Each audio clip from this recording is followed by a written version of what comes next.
We set off around 10 for what was to be a considerable amount of driving. We stopped at a service station which had birds and water and rain, and then we got back in the car again for even more driving. We stayed overnight in a travel lodge that had an abstract painting of Rudolph and porridge that knew your every move. By the time we woke up, the rain had gone and the sun was shining. There was food, then driving, then even more food, and then some more driving until we got to the ferry that would take us across the sea to Skye. When we reached Skye, there was more driving to where we would stay the night, and in the morning we got on another boat and waved goodbye to Skye and made the crossing west.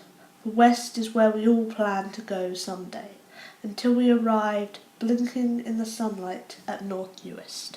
The house we stayed in at Lochporton had a wonderful view of the loch itself, and on the first day we went on a small boat trip around some islands, where we saw sea and rocks and more sea, and eagles being harried by crows, and as we wove our way in and out of the tiny islands we saw more sea, and I would have happily swum rather than travelled by boat. We visited some small islands nearby where I was shocked by the blue of the sea, made jewellery out of seaweed and admired a forecasting stone, my favourite being Stone Gone, Tornado.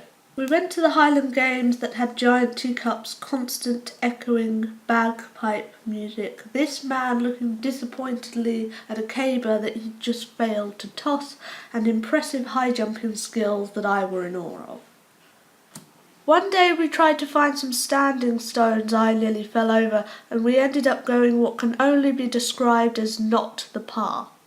We eventually found the standing stones after a long time walking, and it turns out we'd passed them on our way up. I don't think this is the way we're going. No, I don't think so. I think we need to traverse that way, don't we? I think we were on the right path. Go to the path. Right. We then returned for a relaxed 5 days on Skye, where I saw beaches and plants and birds that I could only dream of having in my back garden. The day we were due to leave, it was raining again.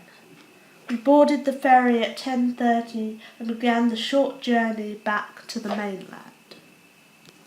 We then drove on through the greens and browns and greys of the landscape that were muted by the relentless rain.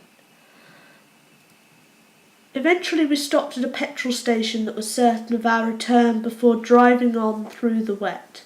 We did some shopping and I had a craving for radish, so we stopped at a supermarket, and as I tucked into my radish I was reminded we still had a long way to go and the rain was still falling heavily outside. We bought some ice cream milkshakes because when it's cold outside it's always best to feel cold inside too. The B&B where we were going to stay the night was at Kirtlebridge, but for a long time we couldn't find it because it was down a small winding road. I amused myself by watching 12 Years a Slave, practising my double chins, and then staring wistfully out the window as the sun finally showed and the world trundled by. When we found it, the B&B had duvets and mugs I wanted to steal, decorative wall art, chickens that were oddly stationary before I realised they were ceramic, beautiful blue dressing table, and multiple places for me to wave at myself. We still had a long way to go in the morning, so I watched 12 Years a Slave again because it's just that good. Then for the rest of the journey I looked out the window and thought. I remembered all the places I'd walked and all the things I'd seen and all the people I'd met. As Cesare Pavese said, travelling is a brutality. It forces you to trust strangers and to lose sight of all that familiar comfort of home. You are constantly off balance. Nothing is yours except the essential things. Air, sleep, dreams, the sea, the sky. And that unknown is good. But for that moment I was content to be travelling to the place I knew the best. Home.